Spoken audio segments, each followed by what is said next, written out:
Musongati FC TV ndabaramukije kandi abaha n'ikaze ndasi ko muri benshi muri ko muradukurikira muri benshi mukunda ndetse runo rubuga rwacu muri benshi mukunda ivyo tubashikiriza nkuko mwamwe bitubwira turabakunda kandi tukaba tubipfurije kubandanya mumererwa neza mugira nibihe vyiza amenyesha makuru ba Musongati FC TV bagiye kubashikiriza ivyaranze umugwi wa Musongati haba muri kahise ndetse no muri kubu n'imigambi ya kazoza ivyo muzobikurikira kuri uru rubuga mubandanye rero mugira like subscribe hamwe na share kugira mukurikire ibiganiro byacu ku mwanya ntihagire na kimwe kibacika nuko rero Musongati FC TV twashimye kugaruka ku cizere abafana canke abakunzi b'umugwi wa Musongati bafise cyo gutwara igikombe naho batakaje urukino rwabahuza n'umugwi wa Kayanza United kubwo rukino n'urukino rutari rworoshe na gatoyi mu gihe umugwi wa Musongati watsinze na Kayanza United igitsindo kimwe ku busa ibyatumye umugwi wa Musongati FC utakaza ikibanza ca mbere mu Kayanza twari twarungitseyo Eliakim Humvimana atubwire ukuntu urukino rwari rumeze. Urukino rwahuje umugwi wa Kayanza United n'umugwi wa Musongati rwari urukino rw'indwi ya 2026 urukino rutari rworoshe na bukebuke kuko ubona yuko imigwi yose yatanguye ubwa mbere urukino bose ubona yuko bacungana ku kagohe kugira ngo ntihagire ushobora gutsindwa igitsindo cyo minota ya mbere ariko ugiye kuraba urukino kungene rwabandanije ubona yuko Kayanza United hari akantu yasumbye umugwi wa Musongati kuko Musongati ugiye kuraba bariko barakina bazibira cyane gusumba gusatira anivyo mu gice ca mbere Musongati yararose uburyo bugera kuri bubiri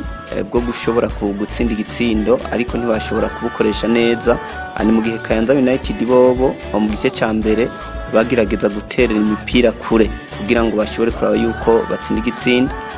bagarutse mu gice ca kabiri niho rero ubona umugwi wa Kayanza United waje uri determine bavuga bati reka turabukungene tujya gukura tudukura amanota 3 ngaha na cyane ko bari muhira ku makosa rero yarakozwe n'abakinyi ba Musongati binyuma unabagiye gutakaza umupira umukinyi wa Kayanza United Rukunda Abdurrahman aja kwifatira umupira ariruka atera igitsindo ciza urukino ruba rusa nk'ururangiriye ngaho kuko rwarinze rurangira atakindi gitsindo gisubiye kwinjira ariko ugiye kuraba n'umugwi wa Kayanza United wahushije uburyo bwishi bwo gushobora gutsinda ibitsindo iyo bakaja kuvyinjiza umugwi wa Musongati wari gutsindwa ibitsindo birenga kuri 3 kubusa ariko uno munyegori wabo Wironje Ismail ku munsi wa gatanu yarahagaze neza kuko yashoboye gukuramo imipira myinshi cyane y'aba basatirizi b'umugwi wa Kayanza United ani mu gihe uno mugwi wa Musongati wowo ubona ivyo kuronka amahirwe yo gutsinda ibitsindo atari kirenga kuko basa n'abatari ko barasatira rino gol rya Kayanza United mu rukino ruri mu kurangira hasigaye nk'iminota nk'ibiri niho no mukinyi Seth Thompson yatera shoot ikomeye cyane ariko umupira ucuca hejuru y'izamu uja hanze gutyo urukino za kurangira igitsindo kimwe ca Kayanza United kubusa bwa Musongati. Mbega Eliakim nk'uwakurikiranye urukino ruri kuraraba umugwi wa Musongati n'umugwi utanga icizere cyo gushobora gutahukana Primus League. Icizere sinovuga yuko kitahari mu mugwi wa Musongati ugiye kuraba nivyo urukino rwarabagoye go mu Kayanza ariko mu gice ca kabiri babona yuko ruri mu rukino ruri mu guhera ni Musongati bagerageje kuraba ukungene nabo basatira naho bitashoboye gukunda rero novuga nti ikizere kirahari waba ugiye no kuraba ukungene bariko barakina ukaraba n'inkino baba basigaranye n'ukungene yindi migwi ihagaze mu gihe bo kwigenza neza mu nkino zine zisigaye no mu gwa Musongati urashobora kurangiza uri mu kibanza ca mbere ariko bibasaba gukoresha uburyo bwinshi no guhindura ibitari bike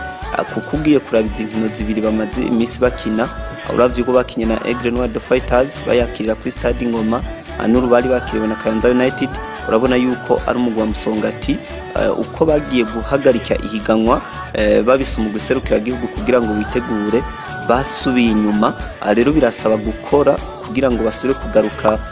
nabo bavuga bati turi muri course yo guhiga igikombe atari uko babandanije bakina nkuko bariko barakina tubonye inkino zibiri bazikinye uno mugwa musongati bashobora kurangira badatwaye igikombe, ariko mu gihe bohindura bagashiramwo inguvu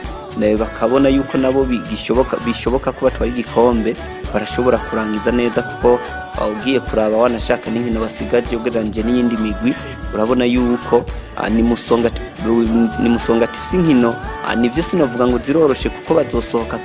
bakire kabiri, ariko ugereranije n'iyindi migwi babona yuko hari akantu babasumbye gatoya. Ngivyo byose bibasaba kumanza gutegura neza izo nkino zine zisigaye. Eliakim tugushimire cyane,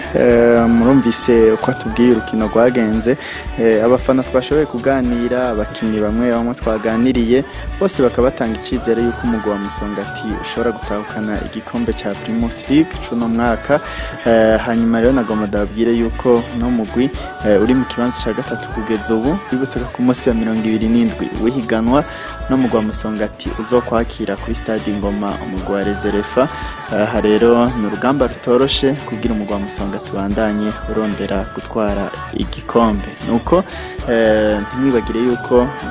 tugiye kubandanya tubashikiriza ibyaranze umugwa wa Musongati muri kahise, kubu ndetse n'imigambi yo muri kazoza. Mugume mukurikirana kuri runo rubuga, tubafitiye byinshi tuzobashikiriza. Mugire partage, mugire like ndetse mugire na subscribe. Tubari ku bwanyu, murakoze.